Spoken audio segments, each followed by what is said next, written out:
اردو ادب کے مشہور مزاح نگار پطرس بخاری کی تحریریں تقریباً ہر اسکول میں پڑھائی جاتی ہیں، لیکن ان کے اس مشہور قلمی نام کے پیچھے ایک حیران کن بین الاقوامی لسانی سفر چھپا ہے۔ دراصل ان کی زندگی کا آغاز پشاور میں بطور سید احمد شاہ ہوا۔ تب پطرس کا وجود ہی نہیں تھا۔ ان کے آباء و اجداد ازبکستان کے تاریخی شہر بخارا سے ہجرت کر کے آئے تھے۔ اسی نسبت سے ان کے نام کے ساتھ بخاری جڑ گیا، یعنی بخارا سے تعلق رکھنے والا۔ لیکن ایک روایتی پشاوری نوجوان نے پطرس نام کیوں چنا، جو حضرت عیسیٰ علیہ السلام کے ایک حواری کا نام ہے؟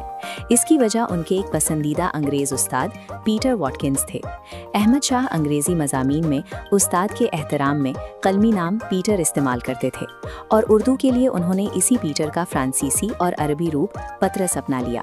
یوں بخارا کی خاندانی تاریخ اور ایک انگریز استاد کی عقیدت آپس میں مل گئی، اور اسی لسانی سفر نے سید احمد شاہ کو ہمیشہ کے لیے اردو ادب کا لافانی کردار پطرس بخاری بنا دیا۔